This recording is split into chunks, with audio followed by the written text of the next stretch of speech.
It took them just a year to move their port of Know Your Role onto the PS2 from the PS1.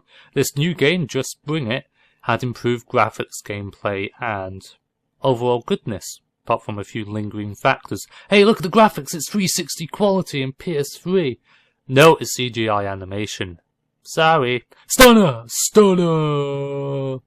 The graphics look incredibly good for an animation, but even just the normal gameplay, the graphics were really standing out and ahead of its time, especially for a wrestling game. Last Ride of Death! Anyway, with season mode was changed completely. You had options to choose what you wanted to do. In this scenario, The Rock comes out on stage to see Rikishi, and he could either talk trash or run down to the ring and attack the fat bastard. So you had different choices, and using those choices would give you more choices and let you compete for like the WWF title. If you were champion holder like William Regal and you chose him for season mode, you would have to defend the title and stuff like that.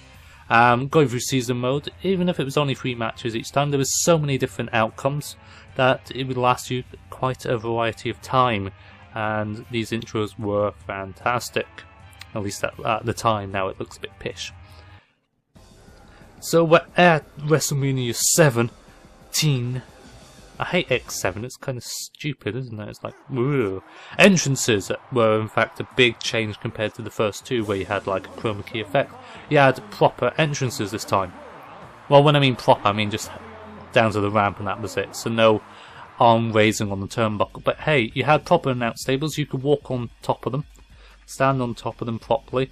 Backdrop through the table! Okay, the fall animations weren't great, and it was a bit hard to do proper finishes on it, like the rock bottom.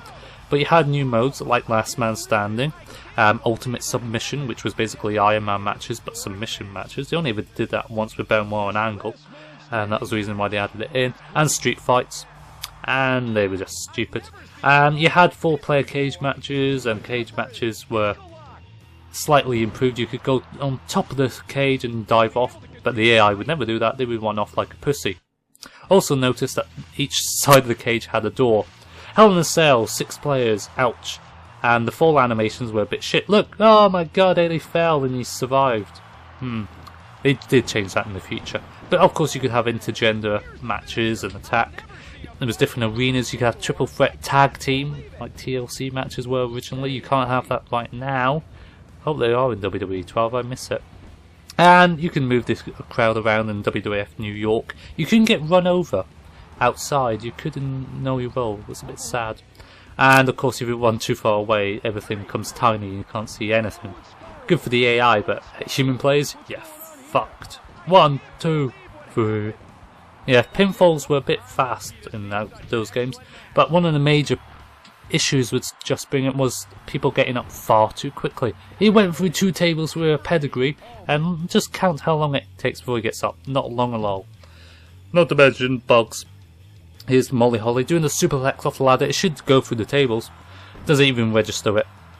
And Lita gets up straight away. Pointless. You had King of the Ring, and you had a special King of the Ring mode, where every matching would have a different speciality match, like ladder, I Quit, TLC, table, street fight, hardcore. You get the picture. So it was a great variety, and you didn't even have to play, you could just watch the AI play against each other. Royal Rumble mode was extensively increased. You could have up to 8 people in the ring at one time. Very hard to do though, because it was very easy to eliminate people in the match type. Because it was exactly the same as the first 2 SmackDown games, just Irish whip them near the ropes or punch them near the ropes and they would fall out eventually. Yeah, it was quite lame actually.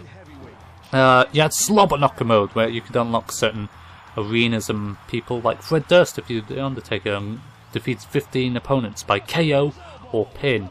Now, the enemy had literally no health, so a finisher would normally KO them, but if not, you just pinned them and you got the fall. And you started off with 5 finishers to begin with. Creative Wrestler mode was vastly improved, especially with the graphics on the PS2, made it look 10 times better. A bit blurry, you could tell they were proper. They weren't proper guys, you know, but it was a good start for what was the improvements they made every year and year since then. And of course, they had the Japanese flavour. Answers on a postcard if you can tell me whose ring attire is that. Only Japanese people will know that. That's Yuke's Japanese influence in the game. You'll see a lot of moves which were developed in Japan, which WWE never used, but they were in the game because it was Yuke's.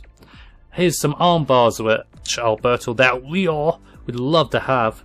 I mean, how many arm bars you would have in the game now? 1? Yeah. Here you had like 5. And super armbar takedowns and numerous different things. They always went with the scale of how much your stats were, so if you had lots of stats on technical, you would do more damage with the technical moves. Something I kind of miss, but when you're trying to find a particular move, it was very difficult on these games. Creator Taunt was improved as well. Here's me trying to recreate Dick Johnson's dancing and, well, masturbation, obviously. Humping and grinding and all that. So you could change in each individual frame, and it was actually a well-renowned feature. You could do the spinneroonie and stuff like that. But it was just a bit unnecessary. It's needed now, but it's not in the game. I mean, I would love to have custom taunts now, but back then it wasn't really a necessity, but it was a good feature. Like I said, the gameplay for Just Bring It was good, but you needed a flipping half a memory card. So most people had to buy a brand new memory card on the first day it came out. Not nice, but they did fix that issue when it came out to shut your mouth and further on. iQuick matches are exactly the same. But the gameplay was good, even if people were getting up too fast. It was still arcadey style like the previous two, but it was slowly wheeled itself off of that, while still having insane matches. You'll see that in the future. Next up, shut your mouth. Not just the game, I want you to shut your mouth.